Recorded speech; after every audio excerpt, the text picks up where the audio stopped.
Good evening. This is Project 4, Professional Learning Communities, PLC's group project. It is June 21st, 2022. This is Group 7. The members of this group is Douglas Biddle, myself, Gary Gamble. I'm a narrator, and I'm over a slide. Eric Green and Charles Henderson. My name is Eric Green. I will be going over what is professional learning community.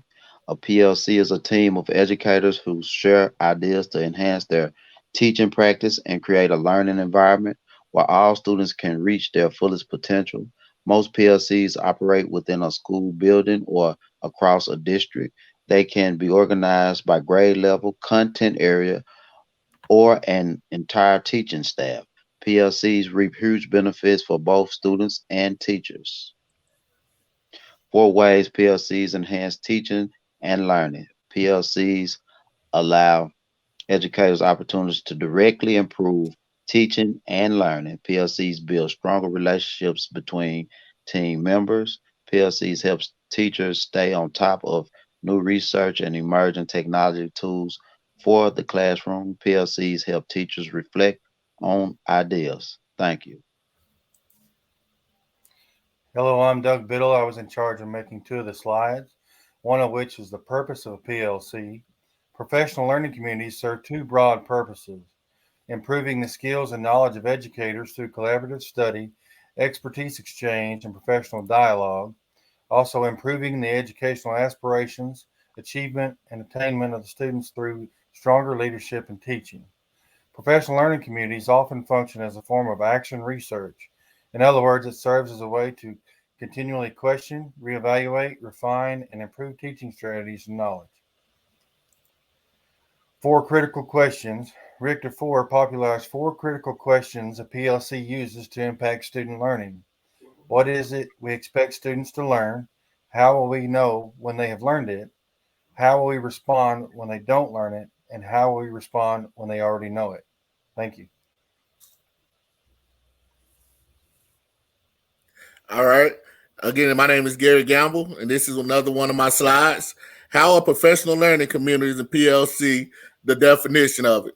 There is no definition of a professional learning community, but there is a consensus that you will know that one exists when you see a group of teachers sharing and critically interrogating their practices in an ongoing, reflective, inclusive, learning orientated growth promoting way. Mitchell and Sackney 2000, Toole and Lewis 2002.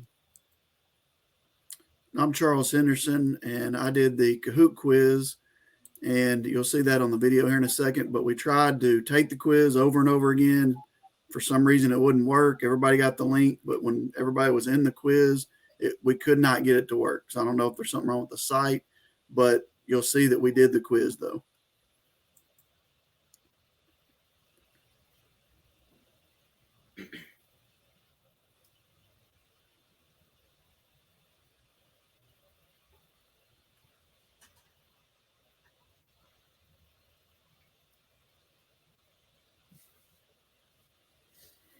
Hmm.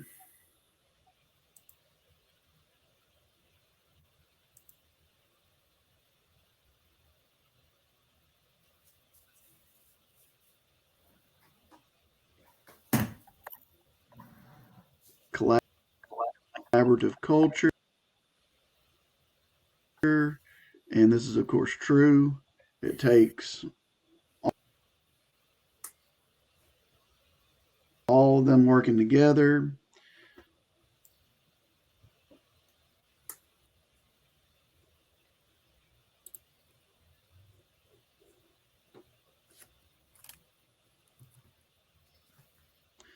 Hello, my name is Charles Henderson, and this is our quiz for our group. And I came up with these questions because I wanted to include as much information that would be key information as possible to go over to make sure that looking at the information that we provided, you can take this quiz and cover most of the ground. Obviously, it's not going to include everything because when you look at PLC information, it's a lot of ground you can potentially cover, but I did 5 questions and I looked at what is a PLC. And it's not these other things. It's not just a meeting. Of course, that was the silly answer. And it's not this kind of system that leaves it up to the student to do everything in sort of a buffet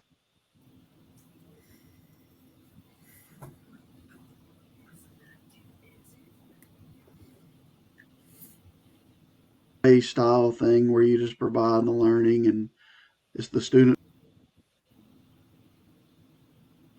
responsibility to come and do all the learning for themselves,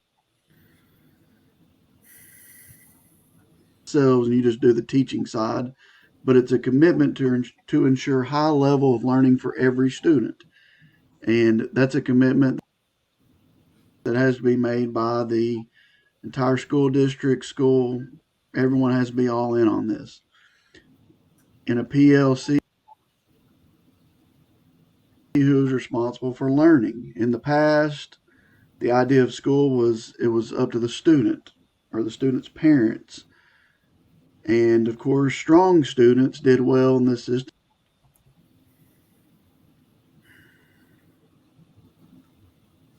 But in a PLC, the teacher is ultimately responsible for the learning that happens. And so your goal as a teacher is not just to teach the material, but to make sure that the students all learn the material and every student gets to learn, not just certain ones, not just the stronger ones, but everyone does. But the teacher's the one responsible. And this was a true and false question that I put. A PLC is a collaborative culture, and this is of course true. It takes all of them working together. And question 4, in a PLC, what students have access to learning? And I included some of these answers, but of course it's all students. All means all. And for a teacher and all the teachers and administrators, every student is everyone's student. And so you are looking at this as everyone in the school is my student, not just the one in your class, but all of them. And so you're all together as a team in order to make sure it provides the proper opportunity for every student to learn. And in a PLC, what students are the ones important to each teacher? I kind of mentioned that a second ago. Just the ones in the teacher's class? No. The students who sit at the front? No. Students who apply themselves? That's always been an idea of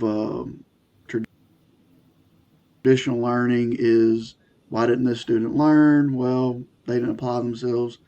Well, the real answer is all students. Every student is the one that's important to the teacher. And so that's the 5 questions that I came up with.